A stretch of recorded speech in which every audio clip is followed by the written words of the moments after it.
Bonjour à toutes et à tous et bienvenue dans l'Instant Bible, votre rendez-vous pour découvrir ensemble ce que renferme la Bible d'une manière simple et accessible. Aujourd'hui, nous allons parler d'un thème universel mais ô combien important, le pardon.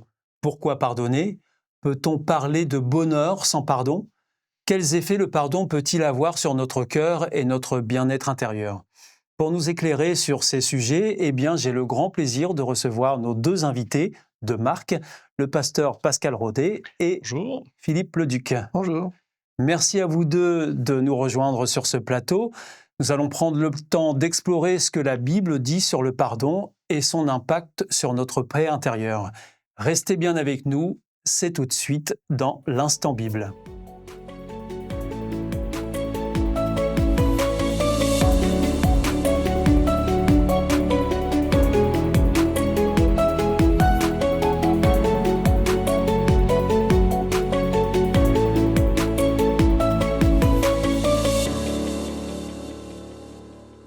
Alors, pasteur Philippe Leduc, commençons ensemble. Mmh. Est-ce que vous pouvez nous donner une définition du pardon qu'on pourrait retrouver dans la Bible? Alors pardonner, ça veut dire remettre la faute de l'autre. C'est-à-dire, c'est comme si on avait, d'abord un papier, il y avait quelque chose dessus, et on efface ce papier. Voilà, ça les fautes sont pardonnées, c'est effacé. Alors ça n'efface pas forcément les conséquences, mais le pardon fait que, voilà, on a une démarche particulière vers cette personne et on accueille sa demande de pardon favorablement. Souvent pour accorder un pardon, il faut qu'il y ait d'abord des excuses qui arrivent, et bon voilà, quand on accueille des excuses, on va accorder le pardon. C'est, fondamentalement une bonne nouvelle parce que ça délivre, à la fois la personne qui est fautive et puis la personne aussi qui a reçu le coup, parce qu'on sait que maintenant c'est effacé, on peut avancer, on peut parler d'autre chose. Et le pardon, c'est pas simplement dans les relations humaines, mais c'est aussi valable par rapport à notre foi et par rapport à Dieu. À tel point que dans la prière d'exemple que Jésus nous donne, dans le Notre Père, on a cette notion de pardon.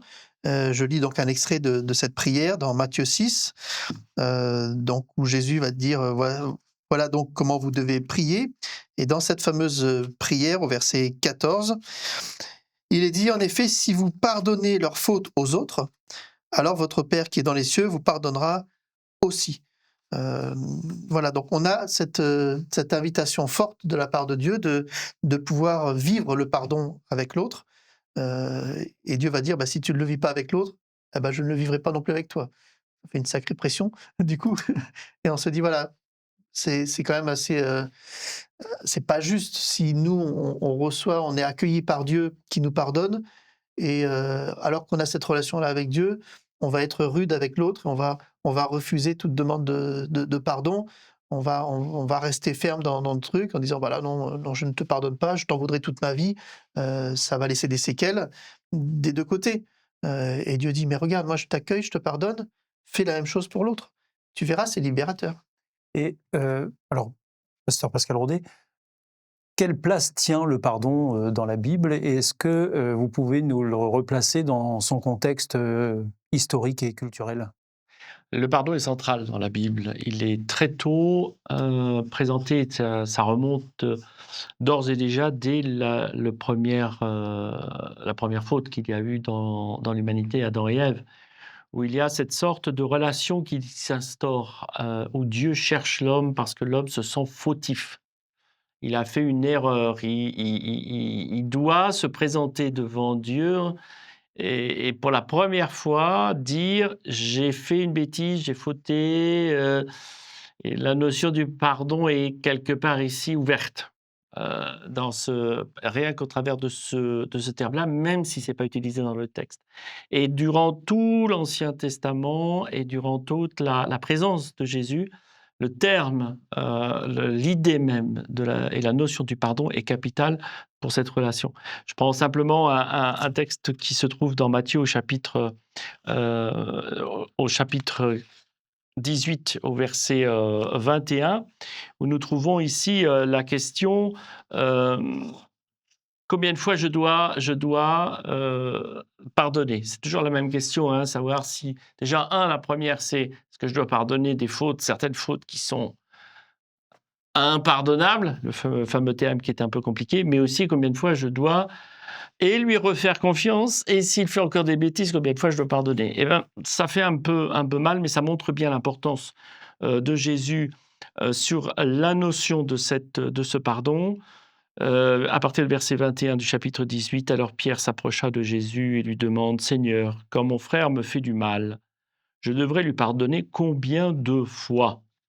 Jésus lui répond « Je ne te dis pas jusqu'à 7 fois, mais jusqu'à 70 fois 7 fois. » Donc là, Ça commence à faire. ça commence à faire. Si on fait mathématiquement le résultat, ça commence à faire beaucoup. Derrière, il y a plus de symboles qu'autre chose. Hein. C'est les chiffres 7 qui sont présents. Donc, c'est toute la perfection qui est derrière dans ce chiffre 7. Mais ça montre justement le souci et l'importance du pardon dans la Bible. Alors donc on comprend que le pardon dépasse une simple obligation morale et qu'il est profondément spirituel. Pasteur Philippe Leduc, pour un néophyte, comment la Bible présente-t-elle le lien entre le pardon justement et la foi ? Alors, on a le texte de Colossiens 3,13 qui peut répondre à cette question. Je vous le lis là. « Supportez-vous les uns les autres et pardonnez-vous si quelqu'un a un reproche à faire à un autre. Le Seigneur vous a pardonné, agissez comme lui. » Donc, rapidement, on met dans ce même verset le lien entre quelque chose d'horizontal, une relation entre deux personnes où il y a un problème, et puis, juste derrière, le Seigneur vous a pardonné. Un petit peu comme tout à l'heure avec le Notre Père, il y a la dimension horizontale et verticale tout de suite. Et donc, le pardon, c'est quelque chose de très spirituel au fond. C'est quelque chose qui est encouragé par ma foi et qui fait que je vais être amené à supporter l'autre dans le sens de le soutenir, de le relever quand il est tombé. Donc faire tout cela, c'est pardonner, c'est en fait quelque part relever une personne qui a chuté, qui a fauté, qui a fait du mal à quelqu'un, à moi en l'occurrence, quand je vais pardonner la personne. Et donc ça va moralement, spirituellement, la remettre sur selle et la faire repartir dans la vie avec un poids en moins. Donc c'est fondamentalement bienveillant que de pardonner à l'autre, parce qu'on va lui enlever un poids de son épaule. Et puis, accorder son pardon fait aussi du bien, parce qu'on est heureux de pouvoir délivrer l'autre. Ça veut dire qu'on l'aime, et qu'on l'aime malgré ce qu'il nous a fait. Donc c'est un amour qui ne dépend pas de ce que l'autre agit, mais voilà, je t'aime au-delà de ce que tu as agi.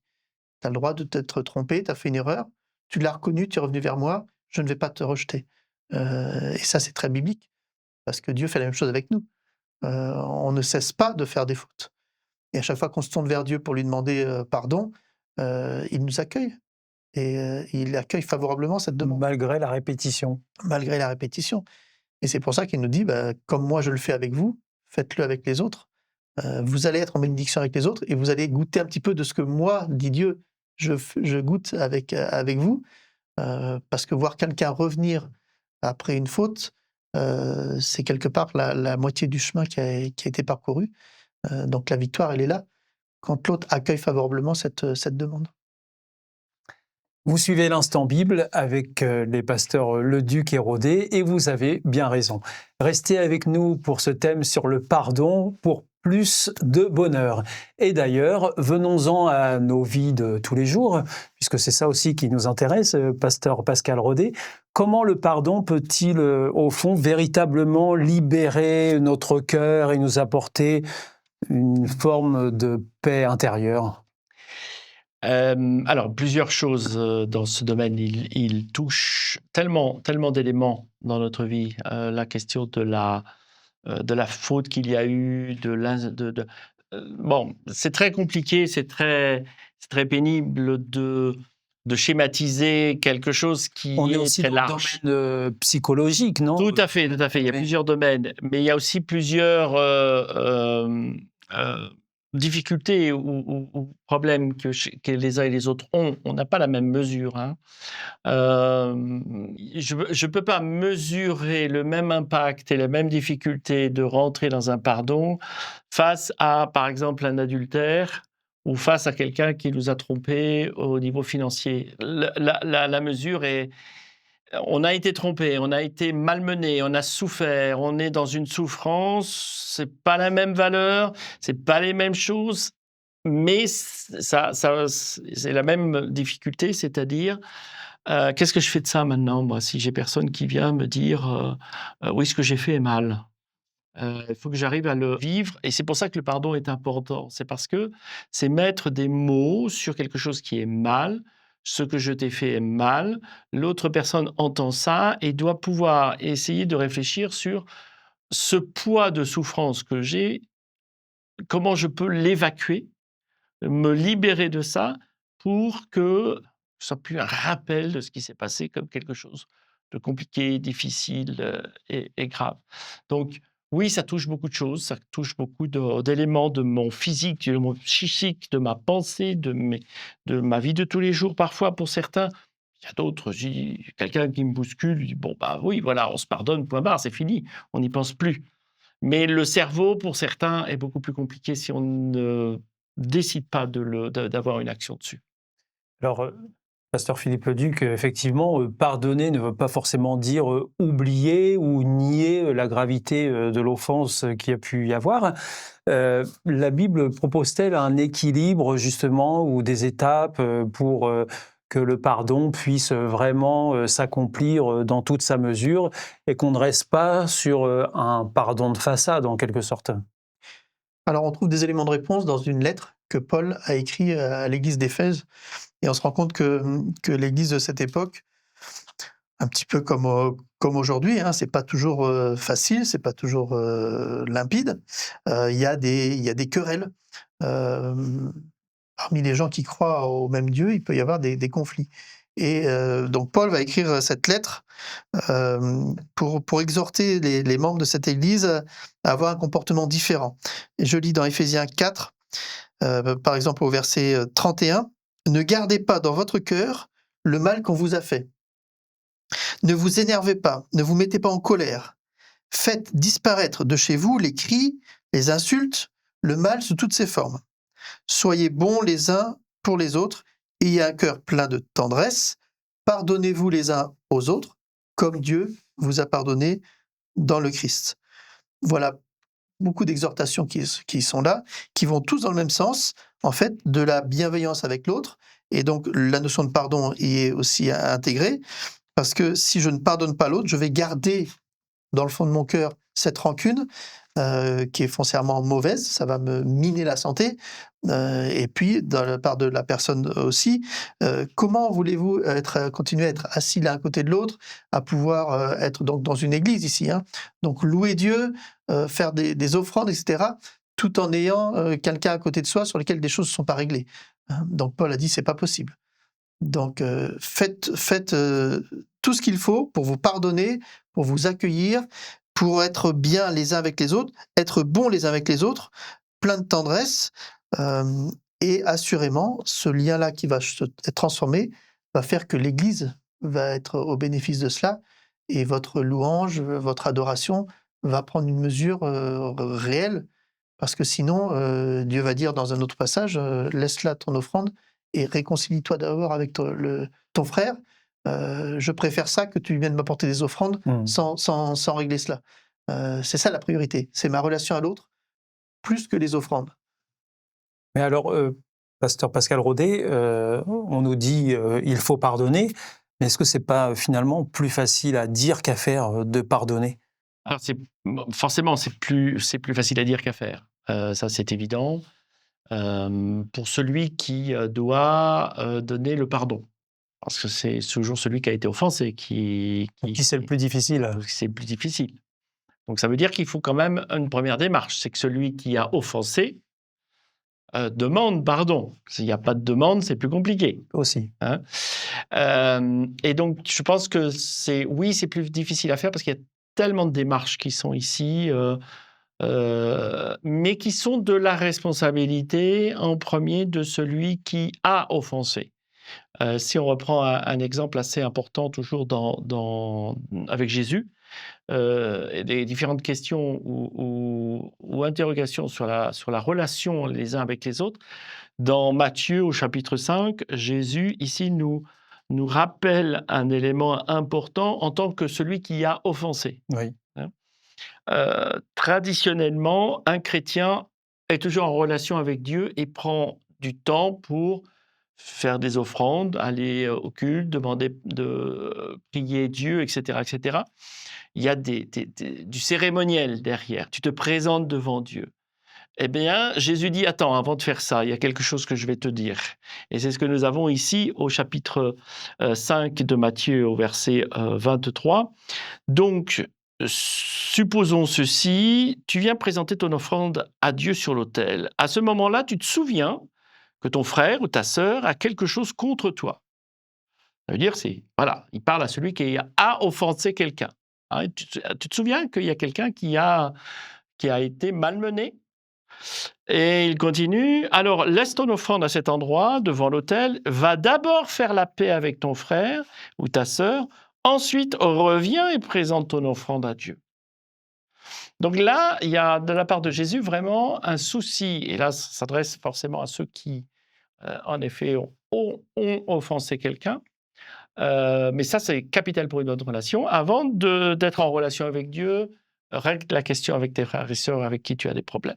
Donc la notion de relation est centrale. Elle est centrale dans ce domaine-là et le pardon est lié à cette relation que tu veux ou que tu ne peux pas. Eh bien, merci beaucoup à vous deux, pasteur Pascal Rodet, Philippe Leduc, d'avoir été une nouvelle fois avec nous ici pour parler de la puissance du pardon. Nous retenons que la Bible présente le pardon comme une démarche spirituelle profonde, bénéfique tant à celui qui pardonne qu'à celui qui est pardonné. Le pardon ouvre la voie à la réconciliation aussi, brise le cycle de la rancune et offre une paix intérieure. Si vous souhaitez aller plus loin et découvrir par vous-même ce que la Bible dit justement sur le pardon et sur d'autres sujets évidemment, eh bien notre partenaire OBIB vous propose de vous en envoyer une gratuitement. Pour la recevoir, c'est très simple, il suffit de la demander aux coordonnées qui suivront. Merci de nous avoir suivis aujourd'hui pour l'Instant Bible. Je vous donne rendez-vous très bientôt pour une nouvelle émission et souvenez-vous, pardonner, c'est aussi se libérer soi-même.